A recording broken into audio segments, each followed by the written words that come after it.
Okay. Hello, everybody. Welcome back to the Good Guys, the Great Men podcast. We have a guest with us today, Keeley Rankin, who is an expert in the topic we're talking about today. So, welcome. Thanks for joining us, Keeley. We're going to talk Thank about you. the very tense and difficult, but also interesting and hopefully hopeful topic of premature ejaculation, erectile dysfunction, and even delayed ejaculation, which Keeley reminded me to bring up today because it's something that doesn't get talked about very often. So, Keeley, first of all, introduce us to you. Tell us a little bit about you, what you do, and how come you're somebody to talk to about this. Well, that's another question. But so my name is Keeley Rankin. I am a sex and relationship coach based out of San Francisco. I've had a private practice since 2010. And one of my primarily I help individuals and couples explore pleasure, find greater pleasure, deeper intimacy, open their hearts, have better relationships, more meaningful lives. And a subspecialty that I got into actually very early on was helping men overcome, I call them male difficulties, male performance struggles. Yeah. And one of them primarily that I'm excited about, I've been able to build out a course for folks who struggle with early ejaculation or premature ejaculation, because there is, particularly in that struggle, there is a very clear path in which most men can take to um, learn how to last as long as they want in bed. But yes, I also work in the ED field and the delayed ejaculation field too. Okay. Great. Well, to start with, I'd like to, do you have any kind of core principles? So you said that there's a path you've developed that you can take guys through. So what are the core kind of principles of that path or points upon that path that you generally work with? Yeah, so when I work with the early ejaculation, and you'll notice I may interchange premature ejaculation with early ejaculation. Premature ejaculation is the medical term. I prefer early ejaculation because I think it just feels uh, it's happening earlier than you want. Yeah. And I do work with clients where you don't fit the technical term for premature ejaculation, but they don't feel a sense of control. So ultimately, when I think about what does mastery look like, it's that you're in the bedroom and wherever you are, I guess I use in the bedroom, but technically it could be anywhere. Yeah. And it's the feeling of I get to make a choice over when I reach climax, Yeah. that I'm the one deciding. I say 80% of the time. So that's what mastery looks like. And I created something called the 5-step strategy. And do you want me to talk through them real Yeah, that quickly? would be great. They're That'd kind be of perfect. they're long, and that's sort of what the whole course is about, is how to work through them. That's But fine. the first one and the most fundamental place that people need to start around learning how to last longer is breath.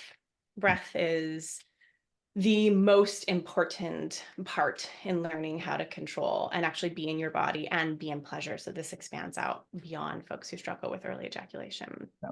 And there's a particular way that I teach people how to breathe, and you never master breath. That's the biggest thing. You'll always come back to that point number one. And it's the first place that we want you to go when you start to feel that anxiety.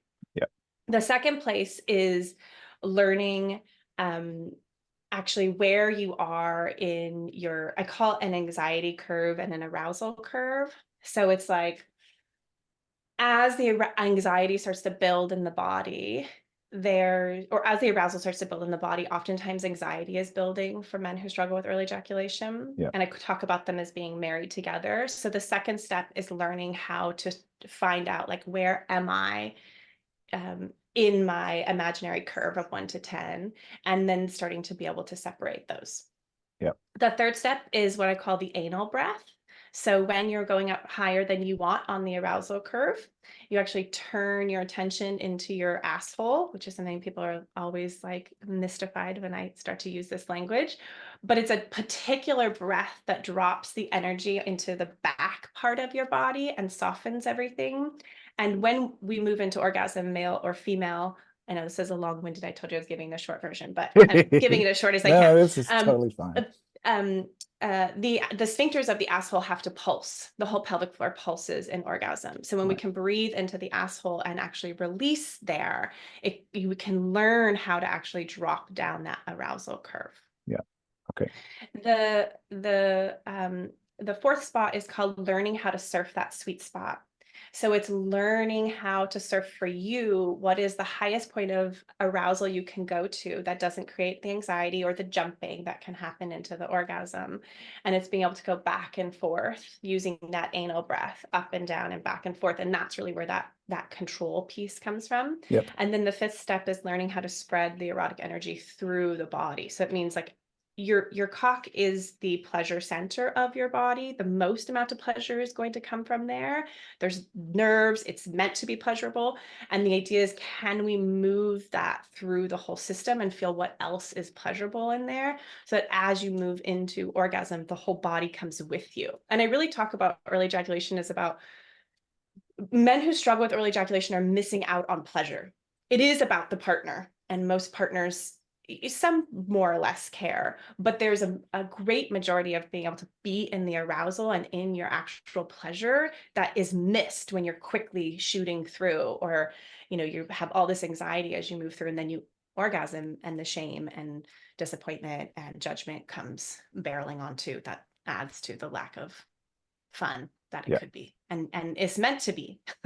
Yeah, well, exactly. You said there's so much I want to go into there, like shame, huge thing I in know. this area. But so Yeah. what you're talking about there's a lot of body stuff going on there. Now, a lot of the guys that we talk to, at the beginning, I might even be starting with just basic self-awareness, like, okay, how do you feel? I don't know. I feel good or I feel bad. And that's about as much granularity as we have. So Yeah. Right. how do you help a guy like that who's like, what do you mean? What do you mean? Like, focus on Right. my breath. What do you mean? I don't. Right. There's, I think about the body in three different components. There's the sensation body, which is primarily where we're hanging out in this learning control space. Okay. There's the feeling or the emotional body, which is how are you feeling? You could do that from a thoughts place, but I think, or I believe many people are when they ask that, it's like, how are you feeling inside of your body? Yeah. And then there's the awareness body, which is sort of taking all of it in. This is, I find actually, for many, many men who struggle with early ejaculation, it is often linked, not always, but it is often linked with a lot of anxiety in this person's life in general. They Okay. tend to function as a very high functioning anxious person. Their friends may not know they're anxious, but when they start to slow down, they feel something in their body that gets them going again. Yeah. And so I actually have found when I teach the sensation awareness, it's much easier than the feelings thing. And most men are actually very aware of that feeling inside. And it's just getting them to notice, oh, okay, so that's anxiety. That's what that feeling is inside of me. And if I can just stay with it and let it soften and learn about it, and that's where it does help, to have like someone that you're talking to that's a mental health counselor to work through that if there's more stuff going on. Um, but oftentimes we can learn like, oh, okay, that's all it is. It's just anxiety, and that the pleasure wins out. I mean, my whole goal is like, it's like, trust me, try this and see how much more pleasurable it is. And then oftentimes people are like, oh yeah, it's way better to be in my body. And it's worth it feeling the discomfort of that anxiety to get to the place of pleasure. So that's sort of, I kind of like switch and bait it. But yeah, it is a really big question. And I think it's a even bigger question for society as a whole, as we are on our screens all day and we're doing things that aren't in our bodies, and nobody talks about how to be in our bodies. And especially for men, yeah, it is a very big question. And Yeah. yes. Okay. So talking about being more aware, or you could talk about it as consciousness, right? Being able to Mm, focus your consciousness to a particular part, or your awareness to a particular part of your body or a particular sensation or whatever else. I mm, think if we guide somebody through that, then we can get them to, oh yeah, I can feel the trout, like the genes on mm. my thigh right now. If I focus, right, Right. I can get to that. What about, would you get somebody to do some meditation practice or something like that to help them just slow their thinking down to be able to even do that? Because sometimes the mind is just going too fast. You know, since the pandemic, I would say I could suggest meditation to people. I'd say a lot of folks before that, if I had mentioned it, even in San Francisco, you kind of get funny looks. Interesting. And essentially, what the breath work really is, although in this course, we're using breath in a lot of different ways. We're using more of what's called like a charging breath or a relaxing breath, which is different than most of what you're going to find in the meditation space, but it really is all it is. It's just a dropping into the system so you can feel where you are on your arousal curve. You can feel where you are on your anxiety curve. You Right. can let the pleasure in, and then you can make decisions about where you want to go.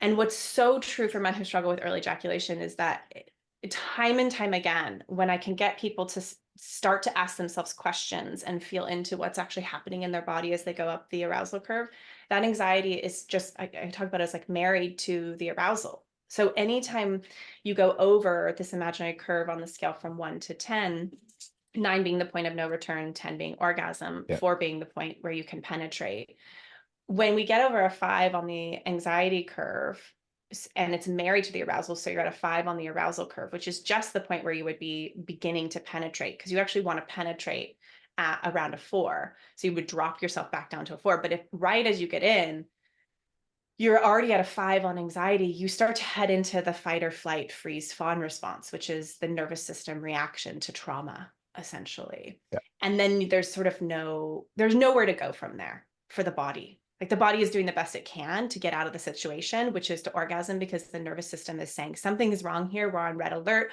I got to figure this out. I got to get out of here. Let's get out. And some people actually in really severe early ejaculation will go into ED. Yeah. So ED can vacillate back and forth between early ejaculation and ED, because this nervous system, your actual physical nervous system that's responsible for all the things that help you stay alive when you're not paying attention, feels like it's under attack and under stress. Yeah. And so it's learning how to separate those two. And you can't do that without awareness. And so, yes, the shorter answer to your question, mindfulness and meditation practices, body awareness practices are fantastic. Really, really good. I remember at one point, dealing with some of this myself, and then I went and started playing football again for the first time in about 10 Okay. years, because part of my thinking around that was, in football, I have this other sense of where other players are on the field and what's going Right. on. It's almost like I can predict the future a little bit. I have an access to another Mm, sense. And I was right. like, there's Maybe your something, intuition, kind yeah, of there's like something a, here yeah. within the connection field that is important that I'm not practicing right now. And I think just being Uh, in an environment where I'm aware of other bodies around me and what they're doing, right. and I'm kind of tapping into that whilst also, Mhm. doing what I know to do in terms of skills and that sort of thing in the actual Right. game. So Mhm. do you do anything like that with, sensing the other person and being in tune with the other person as well as your own? Because, right, there's not just you in this environment. Yeah. So what do we do when we add another person in? So what I the model that I teach is that at first, the most important thing is teaching you how to be in relationship with these 5 steps Yeah. on your own through masturbation. And I talk about the analogy of like building a house. So I know this is not actually how you build a house, but I haven't come up with a better analogy. So the idea is that we clear the land, which is just learning, your brain learning, listening to this podcast, understanding the method from a standpoint of like, okay, that makes sense. I'm on board with it. Then we start to we lay the foundation, which is like actually being able to stay with your breath when you're masturbating, being able to feel connected to your body, knowing where you are going up and down that arousal curve, separating the anxiety curve, riding the sweet spot, learning how to do the anal breath, spreading the energy. That's the foundation. And we need a solid foundation before we put the walls up. So then we put the walls up, and that's adding in other things, moving your body, opening your eyes, using sex toys, using fantasy, um, expanding out on the foundation that we built, so that we're opening into that space of like, there's more than just you in your sexuality. But first, to create the safety, we go in Yeah. and we stay connected in. And then I talk about putting the roof on the house, which is actually bringing in a partner and exploring with a partner. And the idea is that if your foundation and your walls are strong enough, your roof can fall in a couple times and you're okay, because oh, you know, when we went to be sexual and I penetrated, I stopped breathing, or my anxiety curve came up, or I couldn't feel my body suddenly.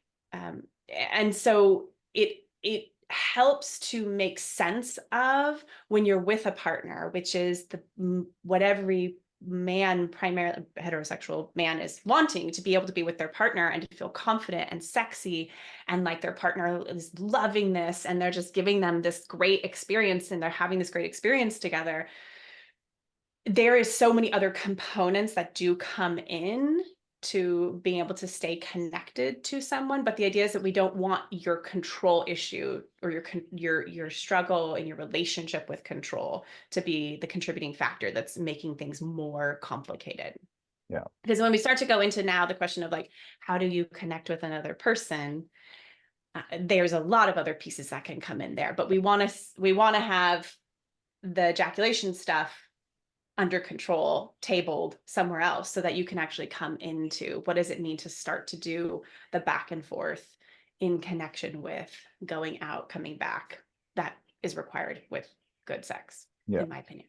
And I think you can tell me, but I think a lot of the issues that we have with this in particular is like, it obviously we're up in our heads most of the time. We're in analysis. Yeah. We're absolutely in a little bit of performance anxiety. In other words, Yeah. I really need her to have a good experience for me to have a good experience, which puts a load of pressure onto ourselves, load of pressure onto Right. her, kind of does the opposite of what we're trying to achieve Yeah. Right. ridiculously.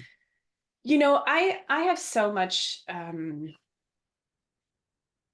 I have a lot of space for the feeling of I really want my partner to have a good time.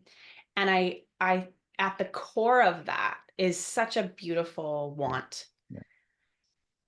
And if it gets caught up in the ego, then it becomes really complicated, I think. Because if it's an earnest, like I really care about this person and I want them to have a great time, then it's like that. Yeah, of course you do. Let's bring your heart into it. If Yeah. it's, I want to rock this person's world, I want them to think I'm the best they've ever had, my ego can't handle, or my self-esteem can't handle not being very good or not being the best, then we're coming at it from a proving place, which is the opposite of connection. Yeah. And that creates a bigger disconnect, really, in that person's way of showing up, and it was really difficult to actually get what you want, which is to be really connected and to feel really connected to this person in that moment. Yeah. And of course, the other person is feeling your tension. The other person is feeling your Yeah. your tentativeness, because all of that stuff, we can be overly enthusiastic, we can be under enthusiastic, Yeah. we can be tentative, and it's all coming from the same place. Well, I think one of the things I've noticed after, oh man, what, 13 years, 14 years, 2024, of working with men around this is there is a huge wave of shame and disappointment that comes on the other side of that Yeah. ejaculation. I'm not even going to call it an orgasm, because when you move quickly through, it's not really an orgasm, it's just ejaculation. Yeah. And then when that happens, the man is, which, what's true is a lot of men who struggle with early ejaculation stop putting themselves out there. They're the guy who, maybe gets approached in a bar, or they approach someone at the bar, and then they don't ask for the number and they go home alone because they're like, I don't want to disappoint this person again. Or I don't want to feel that feeling of I didn't perform the way I feel like I'm supposed to, or I could, or I should, or I want to. And so they remove themselves from sexual situations, or even in relationships, they stop pursuing their partner, or stop being open to advances. I mean, the whole system starts to shut down, because upon that ejaculation, the wave of shame and disappointment and self-judgment and self-criticism is so powerful that it's overriding the whole experience for that individual. And then it causes that person to disconnect from their partner. Yep. And their partner is like, where did you go? We were having a great time, and suddenly you're not available. You're gone. Yeah. You're off in your own world. And that's really, really tough for the person that you're with to navigate.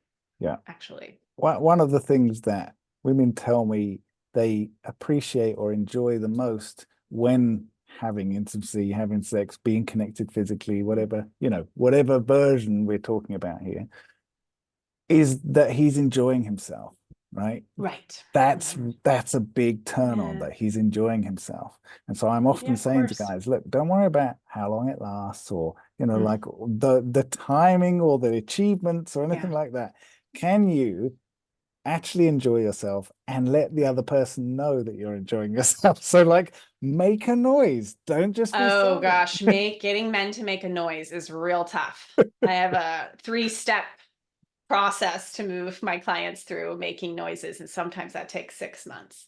Right. Um, I think men are traumatized from porn. I think they feel that a lot of the disingenuous noise coming from porn, and they are like, I don't want to sound like that. This is my take on it. And so they pull away from making any noise. Um, and also, I think men don't really think of themselves as sexy very often. And I think noise is associated with women making screaming sounds when they orgasm. And men don't think that this is only really in America, by the way. I don't know what's happening in the UK, I but mean, if we're talking about porn, it's probably exactly the same as in the yeah. US. Well, I mean, I'm thinking about the men I've had sex with in other countries, and they're tend to be very vocal. So it's Okay, interesting. primarily No, I think American it's men I've probably had sex with similar that. here. Yeah. Yeah. Um, and so yeah, trying to show your partner that you're having a good time. Yeah, I think we all meant most of us are moving into the erotic space to play and have fun, and we want our partners to feel good. We want to feel like we're both doing this pleasurable thing. And so Yeah. showing that you're having fun is a big part of it. You're If, enjoying yourself. if you were to ask guys and say, okay, you're watching, say, let's use porn as an example. You're watching a porn video, but there's no sound. I bet you most of them will be like, well, I've lost half of the turn on. I've lost half of the. Right. So then if you were to say to them, well, see that part Mhm. of the experience that you're Right. missing there, that's what you're also not giving to the other Right. person. I will say with men who struggle with early ejaculation, though, there's so much fear that if they're in their pleasure, they're going to move faster to the orgasm. Yeah.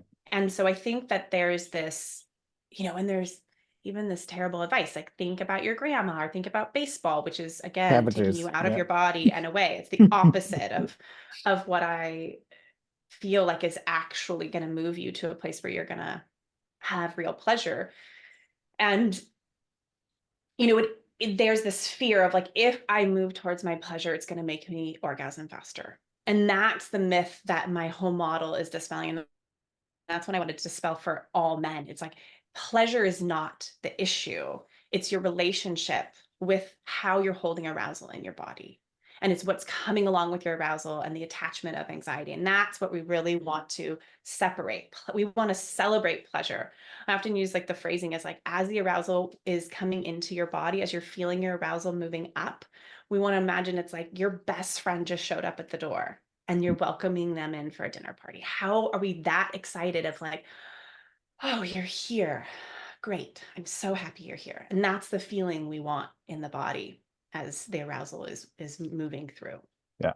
Do you think that part of, I often dealing with people where sex is completely missing from the relationship, or it's Mm. infrequent, or it's strained in some way or another?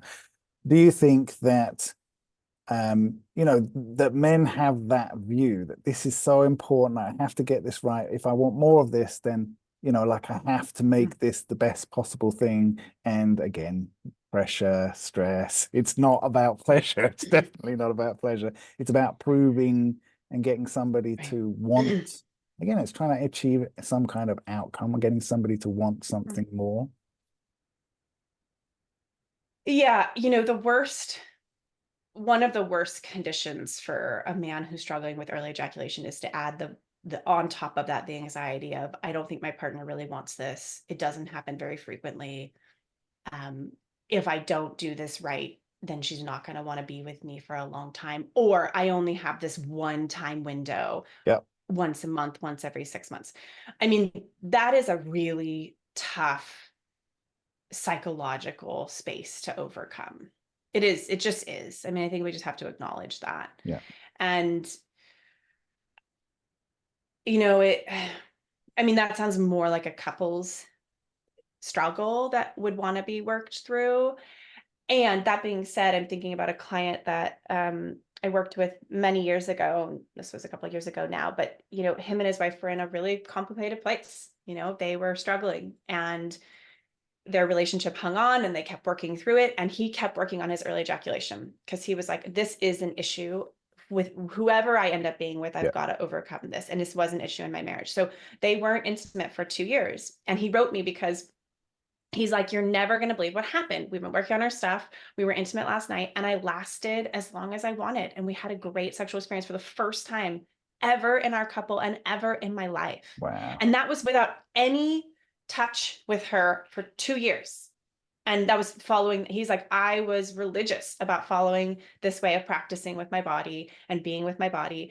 And he's like, it works. And I was like, yeah, of course it does. So I think about learning how it's trusting your body. It's trusting that you can trust and be within your arousal. And if you're in a space of constantly worrying, how's this other person, how much pressure is here, it's going to spike your anxiety and then kind of contribute to being more anxious when your arousal goes up. So yeah, it's a dance. That's a tough position for someone to be in. Okay, I want to come back to porn because I think you tell me how much you talk about this in terms of with your clients, but I think it has a huge impact on this particular area, partly because porn it's always there, it's always ready, it's super easy to access. You can have that pleasure, that whether you call it just a release or an orgasm or whatever, you can have that very easily, very quickly. You're in total control. You can change what you're looking at, what you experience anytime you like. But you're in this kind of third person. I had one person explain it to me as you're actually teaching yourself how to be a voyeur, not how to be somebody who's in a sexual experience. Right. So I have probably a different view than most people have on porn. I don't really watch that much porn, but I do consult for the porn industry. Mhm. And I don't have conscious, choiceful, ethical porn. I don't obviously have a problem with. Now, the porn industry is a huge container and a huge vessel. So we'll just put that aside there, our relationship with porn. When I'm working with people who struggle with any performance issue, actually most people, if they're using porn, we take it out, entirely out to begin with. Because I'm trying to decide if I'm going to draw you a picture or not right now. It's like my thing I do. I think I'm going to have to draw it for you. Okay. Because it'll help explain, I think, for people, and hopefully they'll have a chance to watch the video to see this. So I draw a circle when I think about human sexuality. I call this the balanced human sexuality model. At some point, hopefully I come up with a sexier idea. If any listeners have a better idea for what we should name this, let me know. And I divide the circle into 3 parts. This is the sensation and erotic embodiment space that we've been talking about with early ejaculation. Yeah. Being here in your body. Most people know that category as like the tantra. It's how do you feel the actual experience happening inside of you. It's not relational necessarily, it can be, but it's primarily about you, your body, and your experience. This is the relational part. This is relationship, although it could also stand for religion, love, and intimacy category. This is your heart center. This is your genital center. I also haven't figured out a good graphic for that yet. I figured drawing a dick is probably going to look funny for most people, but this is your genital center. This is your heart center, and this is your head center. And this is anticipation, creativity, and fantasy. So this is, how do you let yourself imagine, want, yearn? This is a huge part of new relationship energy in the beginning of getting to know someone. You are fully in fantasy. A lot of fantasy, planning that date, shaving your legs, putting on your cologne. Is it going to happen tonight? I mean, you are activated in that space for sure. Porn is a very small subset of the anticipation category and fantasy category. Yeah. It sits here. It's relational because you're watching people, but it is the opposite of feeling your body. You do not feel, it's actually why I don't masturbate with porn very much or watch porn that often. My orgasms aren't very good. And I just like, oh, okay. And then I don't feel it. You're not in your body when you're going out and watching something. So it's an You're itch. not. You're scratching the itch, but it's nothing deeper than that. And what happens for a lot of people, could be a couple's world, and this can be an individual's world for masturbation. And if you're only moving into masturbation through porn, you've shut down the rest of this circle. Yeah. And we want you to have access to this full creativity. To be able to have a robust and full erotic world, we need you to have this space in your brain where you can activate and think and go into these places. And porn robs people of being able to do that. It just shuts down the creativity. And so at some point, I do invite people who haven't struggled with overuse of porn, because I don't recommend people bring porn back in for early ejaculation if they have struggled with being stuck in it and not able to get back out. I say, there's plenty of other things we can do. We'll try on all those other things, because porn is just one part of it. And if I do say to someone, we're going to go back in, we're going to use a little porn as a part of those walls to bring back in that level of excitement. Yeah. We do, actually, just funny because you were talking about, we do audio off, I was going video to say on, or I've audio done on, video audio off. before. Yeah. Yeah. We do one video, minimum of 2 weeks. We do not swap. We do not look for more. It's just one video. And we can pause and start the video, restart the video, but we do not go back and forth to the sweet spot of that video. So there's a lot of containment I put around the way we're using porn, Yeah. because ultimately we're using it as a part of helping your body learn how to be in excitement, but also be able to feel what's happening inside. Okay. I know we could talk loads more about that. And I'm of the same opinion that, there are healthy ways of using porn and there are unhealthy ways of using porn. Yeah. If you're somebody that as Right. soon as everybody's out of the house, the first thing you think of is porn, then there's something to look at there, There's For sure. something deeper that you need to address. And I would also say, if you can't masturbate without porn, that's a really good time to explore what's going on. Because Yeah. that's the biggest thing that I find with people, is that when I'm like, well, what do you think about when you're not using porn? And people are like, what do you mean? I'm only ever looking at porn. And it's like, oh, okay. That gives me a sense of like, what is happening here? Yeah, totally. There's nothing, right? They're Yeah. shut off, which leaves an imbalance, which is why I call it the balanced human sexuality model.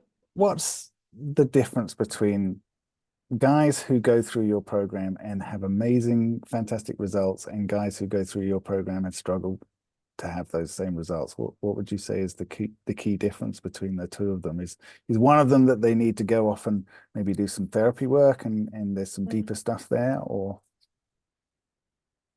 That's a really good question.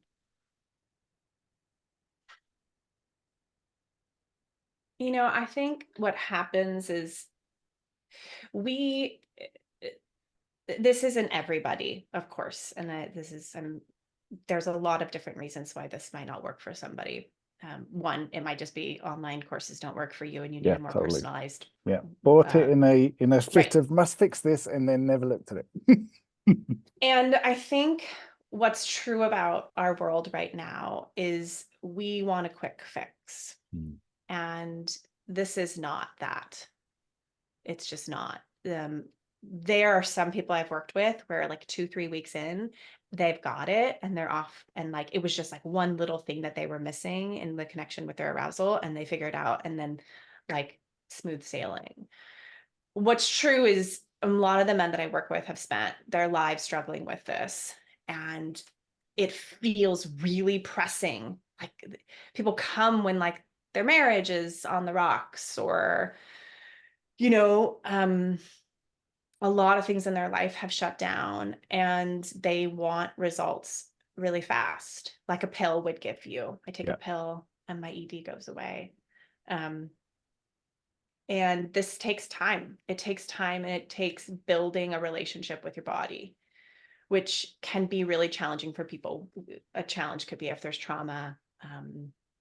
There's lots of different components that can come into why it makes it more difficult for somebody.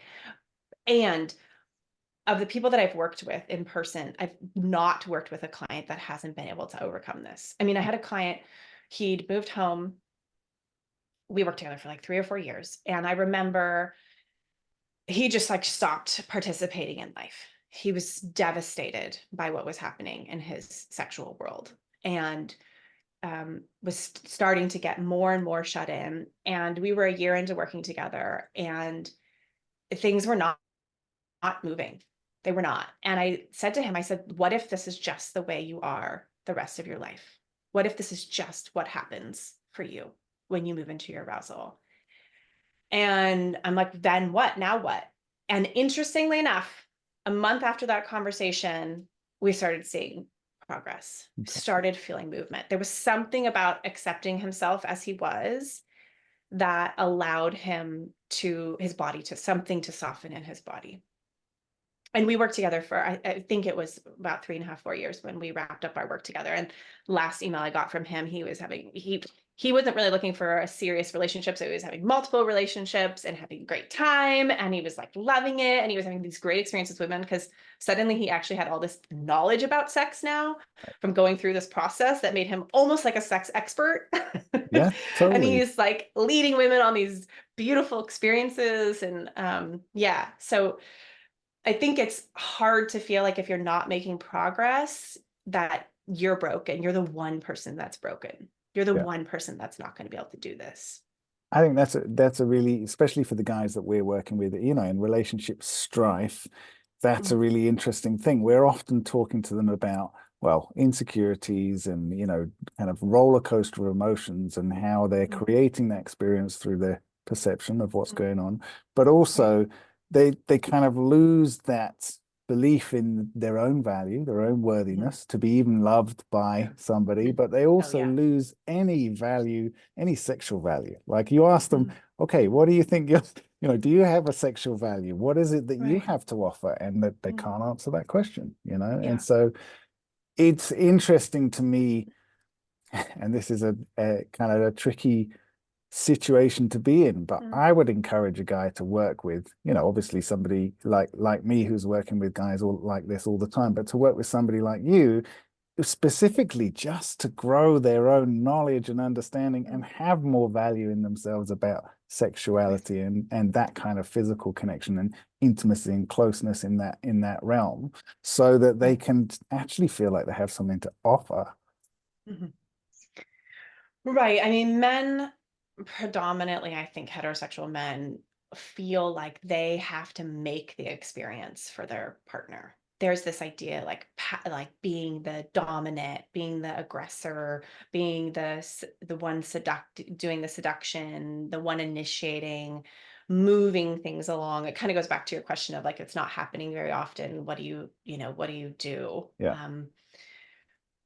And that is a particular type of play. That is a particular type of woman that's going to enjoy a play where we're in the power dynamic. And not all women want that. yeah, And some women may want that sometimes and not other times. And so it is learning. Well, first off, it's learning what turns you on, because if you actually don't get turned on by playing that role, that's a really tough place to want to spend any time if you don't actually have any positive, fun feelings about it. yeah. And it's like, what else is in here? Because I do think sexuality gets so limited into this like little tiny box. These certain things are okay to do versus just like, this is our bodies. Let's have fun. Yeah. Let's see what's in here. Let's just take the training wheels off and play. Um, Well, one of the things I remember listening to one of your podcasts or one of the videos I've seen of you, and you were talking about being open, which I think is part of this playfulness, right? I will often say to guys, okay, so you want to initiate more of a physical connection. You want to invite somebody into that. The first way you can do that, because we'll try and, guys will try and make it happen. They'll try and kind of mhm, push for it to right, happen. And right. oftentimes that makes things worse. So I'll say, can you just be around the other person and feel some Mm, attraction, feel some desire, like connect to the urges that you have mhm, as you're looking at this other person and as you're around mm, this other person. Can you just do that? Let's just try that for right. starters. right? Yeah. So just to open to what's real and Yeah. allow that. Right. Right. Yeah. Especially if there's been, you know, some complexity happening within the couple. Mm. If you're going right in and it's, yeah, depending on your partner, you're sending them backwards in their arousal versus forwards. And that's it's really important to start to slow down and get curious. How do I open first? Yes, I think you're making a great point. Like, how do I open to my own pleasure? How do I show up in an open space versus a grasping space or a going, moving space? And how does my partner respond? How much time do they need? And as I start to move towards them, what are ways that help them open? And if you're leading, I normally talk about, if we go back to that arousal curve, like Yeah. if you're coming in at a 5 to them and they're at a 1, people don't really respond to that past like 6 months of dating. That starts to feel like pressure, and it starts to feel like I've got to catch up, and it can send certain people backwards. And meaning like their arousal starts to go like negative. Yeah. Yeah. And then you got to go way back. So I normally say, like, don't come in hotter than like 2 levels above your partner. Like if you know they're at a 0, I would probably approach them at a 1. You do want to be slightly above them energetically because you're bringing them somewhere. You're trying to allow them to come with you. But if you know they're at a 0 and you're coming at a 6, you're just going to piss them off, really. Like they're just going to get like, no, that's going to be a no almost every time, which is disappointing because I think we don't talk about the nuances of approaching or all of this stuff that's happening. And so then you come earnestly with this desire to be connected to your partner shuts you down, and then we're in rejection, and then the next time you feel less confident, and then next time you feel less confident, and then it starts to build and build and build, and that's where we end up in that I have no sexual value because I keep getting shot down. I Yeah. don't know what's happening. I want to come back to, the kind of roadblocks or obstacles that you see happening with guys as you're helping them with this.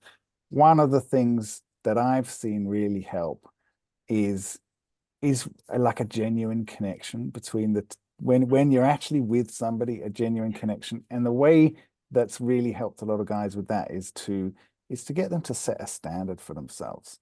So rather Mm, than anything I can get, it's I want to see some enthusiasm. I want to see some engagement. I want to feel some desire. Now, obviously, you have to lead with that. You can't just be waiting. I'm waiting. I'm waiting. When's it going to arrive? You have to be showing that, you know, mm, and mhm. inviting that from the other person. But if you have a Right. standard there, that you don't then go into some kind of physical engagement without Mm, seeing that enthusiasm, and then you feel right. you feel that the other person's with you and that they Mm, want to be with you. I've seen that eradicate, PE mm, and early ejaculation and all of that sort of stuff too, just mm, because I'm like, right. huh, she wants to be here. Okay, I'm relaxed now. Yeah. Right. So you're speaking to the piece of early ejaculation that's in that more cycle. So the question people often ask me, clients want to know at some point, like how much of this is psychological and how much of this is a Right. relationship with my body? Like my body just learned to do this thing, chicken or the egg. It's both. Yeah. And some people can veer more into one spectrum than another. So you're touching into like as you're saying, hey, look for clues that this person really wants to be here and is stoked about it, and then it loosens that anxiety that that person feels, and Yeah. they're able to really be there, which is awesome. That's awesome. That's great. Some people will feel that and suddenly feel more pressure, and it will make it not necessarily harder on them, but they need also more tools Yeah. Okay. because suddenly my partner really wants me, sends me into, I don't know how to please her. My body can't do this. I'm a failure.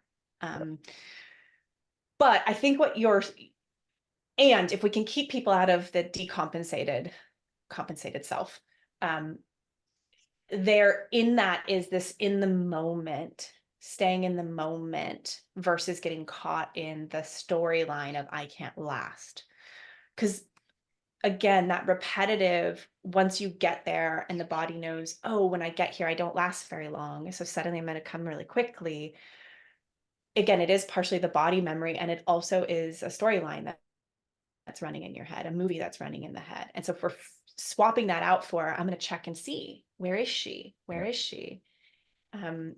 Are we vibing here? Can I Yeah. relax Are into we still this? dancing, or am I treading on her Yeah. toes? Right. Yeah. I think that's a really great way to keep a person from being caught in that uh-oh space. Yeah. It's great. Yeah. And okay, so coming back to obstacles, Yeah. one last thing. I always talk about, I think that women enjoy feeling men, knowing that they have the tension, the sexual tension between them. They can obviously Mm. pick up on that, feel it in the other person. But when the other person doesn't need to do something with it, where they can just be with that Mm. tension, and I'll often split the word into intention. In other words, like if you have an Mm. intention to connect with this person in some way, you're going to need to be Right. okay to be in tension whilst you're creating I that. like that. That's great. I'm going to borrow that. That's okay. I love it. So yeah, Yes. so tell me a little bit more about obstacles. Like what do guys struggle with in this? How come? Specifically with the tension building for early ejaculation Yeah, just or yeah, with the other early obstacles. ejaculation in particular, like as we're working up to, and yeah, even in the act of, but I think working up to is so important to get you into Mhm. that relaxed mode and just being Right. okay in the moment. That, and you've said a lot about the moment. The moment is very important, being in the moment. Right. Why? Why is the being in the moment so important? Well, if we go back to the 5 steps and we think about the first step, which is the breath that I say you never master, Yeah. breath is going to give you access to what's going on in your body. If you're not in the moment, if you're somewhere else, if you're thinking about grandma, you're thinking about something else, right? I know, sorry, people use that analogy I all the know they time with me, do. so I just use it because Just it's crazy that you'd be thinking about your grandma in the middle of that. it actually makes me really sad. Like I want, yeah, it makes me sad that people aren't, and that's where they're feeling like is the relief, is to not be there. Yeah. Um, we cannot make adjustments if we're not actually in the experience. And the idea with learning control is to be able to feel where you are and make a choice. That is the idea of this. It's like, what am I feeling? And how do I make a choice on how I want to move forward? Yeah. You know, if I'm at a 7 or an 8 and I don't feel any anxiety and this just feels really good, you can hang out there. You now jump to an 8.5, you're going to want to ask yourself, how, am I going to want to hang out this 8.5? Because once I get to a 9, that's the point of no return. We don't come back from 9. That's moving into orgasm. And you may say, like, oh, I just swept up to the 8.5. Okay, I'm going to breathe back down to a 6.5 and then keep playing. But without that moment to moment, where is my body now? What's happening inside of me? What am I feeling? You'll just be at an 8.5 and not know. And then suddenly you don't pick up on the cues until you're at the point of no return. Yeah. So this being able to stay present and feel your body is, I mean, there's no way to learn control without it. There's just not. And, the anticipation building before in relationship, before moving into intimacy, I agree with you, is such a huge and important part of, um, building that anticipation. If we go back to my model, building the anticipation, building the excitement, building the tension, most people are going to want that. I think most men actually do want that. Yeah. They're building the tension in their head prior without going outward with it, actually. Yeah. And I think we have to have some sympathy, or not sympathy, but like we have to make space for the Me Too movement.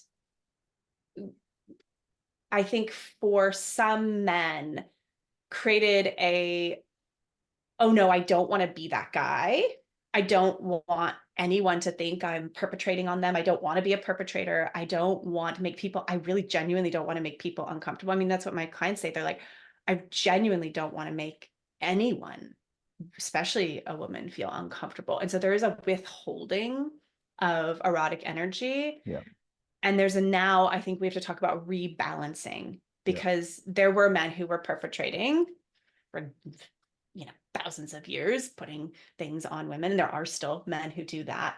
And I'm guessing that the men who are listening here and all the men who have ever shown up in my office, there is a earnest, like, I want to be able to offer my full sexual self and show up and not hurt other people. And so what you're sharing, which is like, how do I let that be a part of the way I move through the world without hurting people, is such an important thing to learn. And I think what happens for men who aren't able to show that, they get friend zoned. Yeah. They end up on dates, they don't bring their sexuality forward, and the person doesn't feel anything. It is super important to be able to feel. I talk about it as like, feel your cock, feel your fantasies, be in your fantasies, and be in conversation with a woman if you're interested in her, and see how it feels. Yeah. But if you leave your sexuality out and you pretend like you're asexual in order to have this conversation to make your partner or someone else feel safe, you're going to continue to remain in that category of a non-sexual person to them. And it's not to say if you begin to connect with your cock and bring that energy and you have your fantasies that every woman is going to be sexually attracted to you. That is also not true. Yes. Right. And you're going to have a lot better chance of meeting those who are, if you're able to do that. I think about a client I was working with who'd come in from out of town, and he was we just worked on what you're talking about, how to feel into your pleasure, how to let it radiate from you, and look around the room and make eye contact while he was feeling that. And went back home, tried it in his hotel bar. Actually, now I'm thinking of like a bunch of clients that would resonate with the story. Another one is like, anyway, I'll stick with this one because it's the first one that came. And, he's like, it was amazing the responses I was getting in this hotel bar. He's like, women were connecting with me in a way, he's like, I'd never felt before. And he felt nervous about approaching anybody. And there's a lot of other skills we need, to do that. But he's like, it felt like such a huge difference. So yeah, you're definitely onto something, helping men feel that and like bring it out into the space for sure.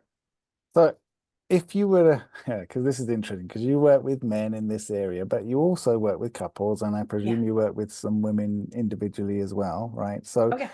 if Yeah. you were to say from the woman's perspective, like how would they want to communicate with a man who's dealing with this or working on this or struggling with Right. this?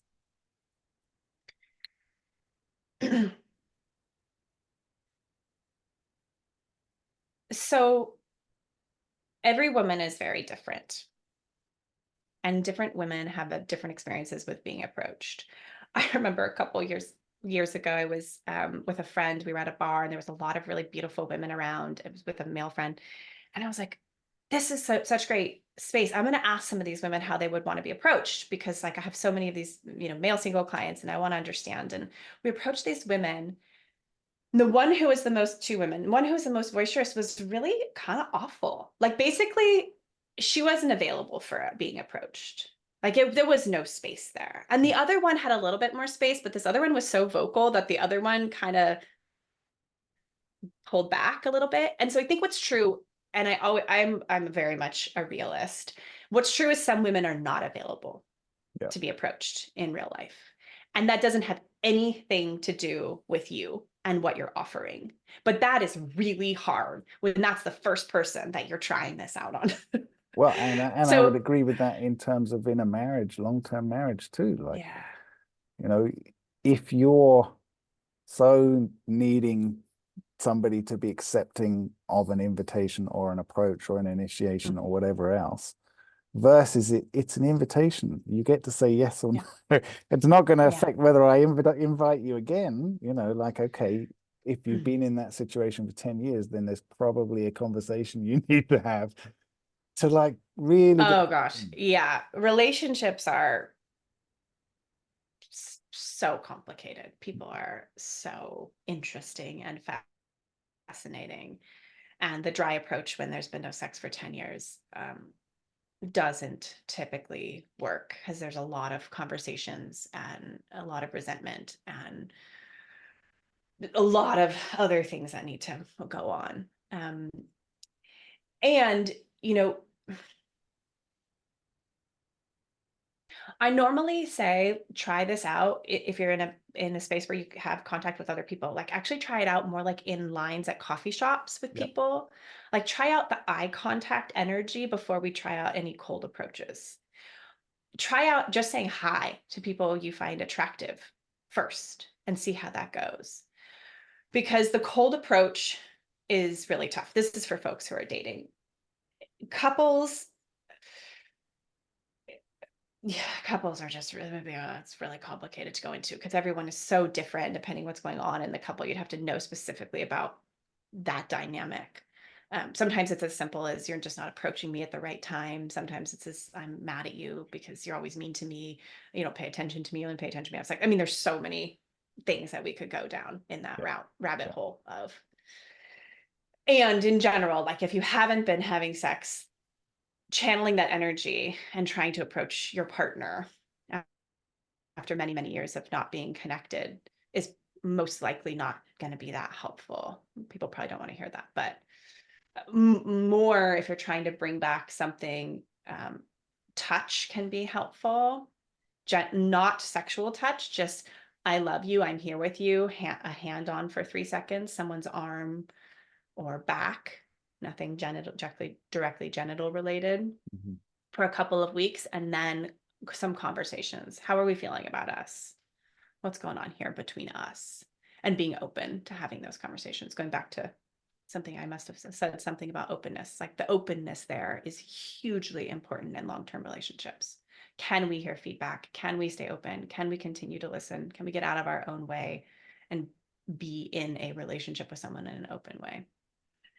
Do you do anything in terms of helping guys around the whole shame thing? So, like I know you're doing a fair amount with just helping them get into that control of the physical sensation, being aware of that, understanding that, having more control and access to that.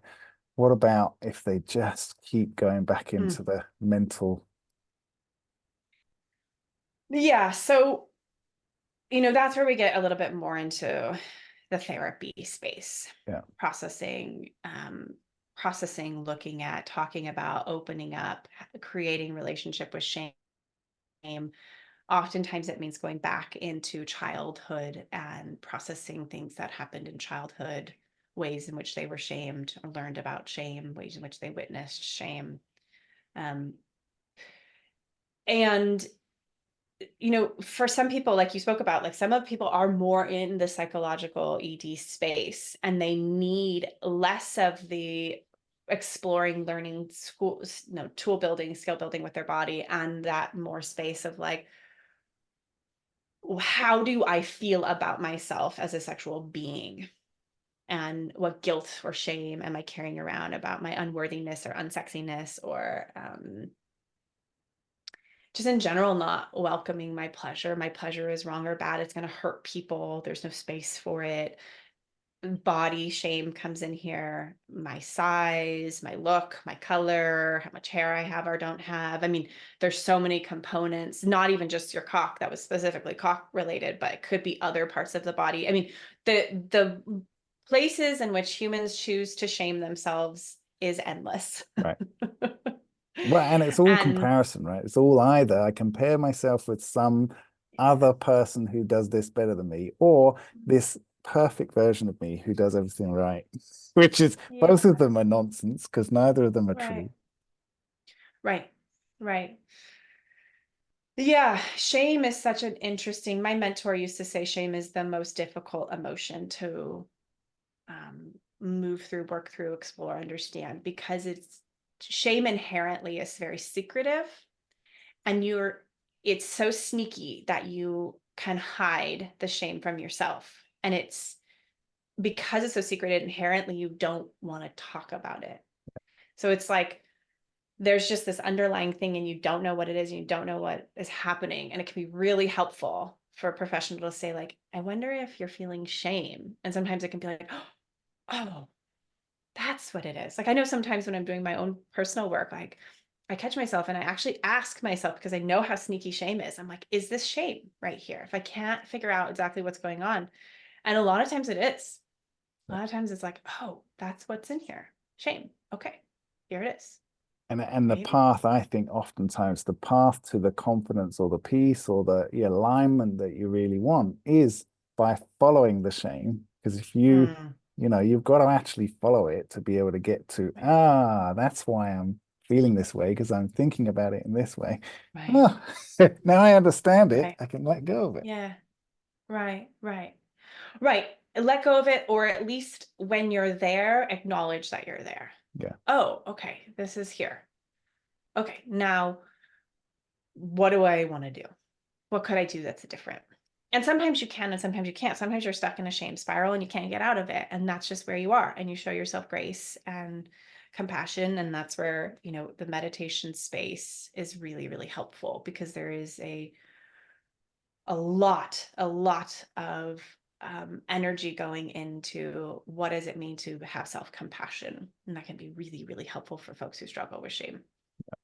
It's endless YouTubes and audios and podcasts on that, which is really wonderful. We have that as a resource these days.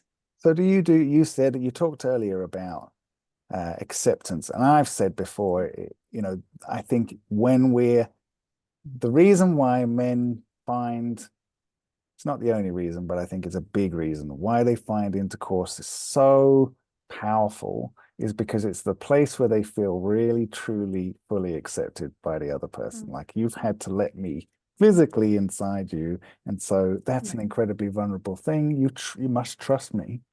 You must Mm, trust me yeah. to do that, right? So you actually really accept me in this moment, and I can accept myself accept myself in that moment. Mm, So I right. don't know whether you do Right. anything around, that. How about we did some practicing on accepting yourself first? Because Right. Yeah. if you want somebody else Well, to you're accept, reminding me of you're reminding me of one of the first books I read around human sexuality, which is Sheer Heights Report. And it was the male human sexuality study. It was one of the first ever done. I think it was the 60s. She wrote this book. And my takeaway was that, which this is I was traveling in Thailand. I was trying to figure out what I was doing with my life. And I was like, found this book and I started reading it. And like you in Thailand, I don't know what's happening over there nowadays. This was a long time ago, but like we'd get on these buses for hours if you're yeah, like moving locations, and there was never enough seats. So people are like laying on the floor. And I would just open this book and start reading it to all these people on these buses. And we would have these really interesting conversations. It's a great book. Um, and one of the main points that she says is that her speculation was that most men don't feel like they can be themselves most of their lives, that they have to put on some sort of mask, some sort of screen. They don't get to feel their emotions. I want to believe that this is less true now than in the 60s. But in the throes of the sheets, they get to let down yeah, and just be and actually connect. That's the place that it's okay for them to connect. Back in those days, it was definitely not okay to connect with men. People would tell you you were gay. There's this really, really interesting psychotherapist out of France that did a podcast that I listened to, and she was saying children have to choose at like between 7 and 10 years old if they're going to go for their feeling. Boys yeah, have to yeah, choose if they're going to go for feelings or they're going to go for acceptance in the group, because they can't do both. And a lot of men choose acceptance because they don't want to be seen as othered or not good or, gay. There's still like all of this fear, yeah. right? And so they let go of their emotions to stay as a part of the group. It was heartbreaking, really. I'm raising a little boy right now, so it's on my mind. And the only space they get to feel that is in the bedroom, which is awful. Yeah. Women don't have that. No, We have lots of places that we are culturally allowed to feel connected. And so I think, yes, starting to talk about acceptance and how we feel about ourselves, and also starting to look at how do we create community around us? How do we let ourselves feel part of this world? And like the only place that we are fully accepted is not just in the bedroom, although that is a really beautiful place and a really special place for a lot of couples to feel that. And I think women feel that too. Actually, women feel that, like, that women want to be desired just as much as men. Women want to feel that passion. Women want to feel that connection, filled up. being taken. I mean, there's Yeah. lots of different ways that women also want to meet. Most women do want to meet men in that. Women have just been taught, don't be sexual, look sexy, but don't be sexual. Don't be a slut. Don't let people, don't have urges or needs. Shut those down. Only move into sex when someone really says that they want you, but then, don't like it too much. I mean, women get all sorts of conditioning that makes the whole situation complicated. Yeah. If we could all just slow the fuck down. Yeah, Really slow the right. fuck down. Yeah. Hmm. Yeah, slow down and look at the stories we tell ourselves about sex and intimacy and closeness. Like if we can really look at the underlying defense systems that show up, I think that's ultimately a lot of the work that I do with clients is like, what is happening inside of you in this moment that's shutting your heart down? Yeah. That's sending you off into your compensated self, the thought self, the Yeah. bad 100 self, the little shame self. insecurity stories that are coming up Right. about this or that, or Yeah. Right. Right. Keeps you from everything that you want, just connection yeah. and pleasure. Mhm. Okay. Well, I think that's probably plenty for today. So I want to give you some time to just tell people, like, how can they find out more about you? Where can they get in touch with you? Yeah, so one of the best places is my website, which is my first and last name, Keeley Rankin, KeeleyRankin.com. And on there, you'll find my courses, and I'm launching a new course. I'm hoping to have it up, I think, the end of April, which I'm really excited about. It's going to be a general sex class just for everyone to learn all the things in the last 14 years that I've acquired and putting it all into one course, which I'm really excited about. And of course, there's the early ejaculation course for men who are struggling with early ejaculation. And then if you want to follow me on social media, the best place is on Instagram. And again, that's just my name, Keeley Rankin. You'll find me there. Fantastic. Thank you so much. Any last bits of wisdom you want to leave us with? I think when I talk about, thanks for asking, actually, when I think about early ejaculation, or really any struggle, because we didn't even get into, maybe we'll come back and do another one around delayed ejaculation, because I think Yeah. that deserves as much of attention that it doesn't get much attention. Um, my whole thing is like, let's take the stigma off of this. Like, let's start talking about this, because there is so much isolation for men who struggle with early ejaculation, and so much fear that they're never gonna be able to last, and then they'll never have the sex that they want, and they'll never have a relationship that feels good. And for me, like when I really started working on this course and thinking about this, I was like, I really want to get the message out there that, like, let's just start talking about these things. I know it's really scary, Mm, but we've got to start talking about them. We've got to take this out of isolation. There's so many people out there who struggle with this, and it's amazing. I'm working with a client right now, and he struggles with early ejaculation. And before I started working with him and his wife have 2 kids. They've been married for 8 years. Never talked about his early ejaculation. Never talked about it. So if you're listening to this, maybe, and you struggle with this, just send this to your partner, and maybe we'll start to open up the conversation. But it is so important to start to talk about it. And I think what's true is most people don't know where to go. They don't know how to talk about it. They don't know what resources to look for. There's a lot of bad resources online. yeah. Stop start method, Yeah, we doing didn't more even Kegels. talk about Kegels. Yeah. Please don't do Kegels. Announcement to the world, please don't do them. There's a certain time and place when they may be useful for early ejaculation, but they're primarily not.